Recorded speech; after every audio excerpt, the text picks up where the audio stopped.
संयुक्त परिवार के एक पति पत्नी में काफी बड़ा झगड़ा हुआ। ये झगड़ा उन छोटे मोटे झगड़ों से ज्यादा गंभीर था जो हर पति पत्नी में सामान्यतः होता है, क्योंकि इस झगड़े में एक दूसरे की आलोचना करते करते बात इतनी बिगड़ गई थी कि पति पत्नी एक दूसरे से अब तलाक मांगने तक बातें करने लगे थे। संयुक्त परिवार के बाकी के सभी लोग बहुत परेशान हो गए और वह सब किसी तरह इन दोनों को समझाकर इस झगड़े का अंत करना चाहते थे। जब सभी के प्रयास काम नहीं आए तो वे लोग पति पत्नी के इस जोड़े को घर के सबसे बुजुर्ग सदस्य यानी दादाजी के पास लेकर गए। जब दोनों पति पत्नी दादाजी के कमरे में प्रवेश किए तो दादाजी ने उन दोनों को बैठने के लिए कहा और फिर पूछा कि बताओ तुम्हारी समस्या क्या है। दोनों पति पत्नी एक साथ बोल पड़े और एक दूसरे पर आलोचनाओं की झड़ी लगा दी। जितनी कमियां पत्नी अपने पति में गिना रही थी उससे ज्यादा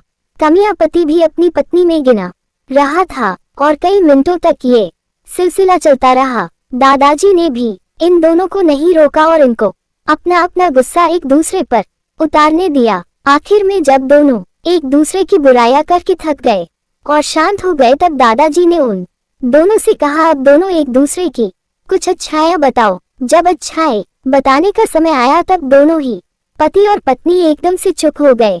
शायद गुस्से में उन्हें कुछ याद नहीं आ रहा था या फिर गुस्से की वजह से ही वह एक दूसरे की अच्छाइयां बताना नहीं चाहते थे। दादाजी ने यह बात भी महसूस कर ली। थोड़ी देर तक जब कोई भी नहीं बोला तब दादाजी ने कहा अच्छा ठीक है, ये लो पेपर और पेन और एक दूसरे की अच्छाइयां इसमें लिखो। पति पत्नी दोनों ने ही पेपर और पेन लिया और एक दूसरे से काफी दूर जाकर बैठ गए। थोड़ी देर तक ना पति ने कुछ लिखा ना पत्नी ने। फिर पति ने पेपर में कुछ लिखना शुरू किया। उसे देखकर पत्नी ने भी अपने पेपर में लिखना शुरू कर दिया। ऐसा लग रहा था जैसे दोनों एक दूसरे से कंपटीशन कर रहे हो। काफी समय तक दोनों ने पेपर में लिखा और जब पेपर लिखावट से भर गया तब दोनों ही अपना अपना पेपर लेकर दादाजी के पास उन्हें देने के लिए गए। दादाजी ने उन दोनों के ही पेपर लेने से मना कर दिया और कहा कि अपने अपने पेपर एक दूसरे को दे दो और अब एक दूसरे के पेपर पढ़ो। पति ने पत्नी को और पत्नी ने पति को अपना पेपर दे दिया। वे एक दूसरे के पेपर पढ़ने लगे। थोड़ी देर बाद पति और पत्नी दोनों की ही आंखों में आंसू थे। पेपर में अपने बारे में लिखी अच्छाइयां पढ़कर पत्नी तो फूट फूट कर रोने लगी। पत्नी को रोता देख पति उसे चुप कराने के लिए दौड़ पड़ा और माफी मांगते हुए उसे मनाने लगा। पत्नी ने भी पति की माफी मांगी और माहौल ऐसा हो गया जैसे कभी कोई झगड़ा हुआ ही नहीं था।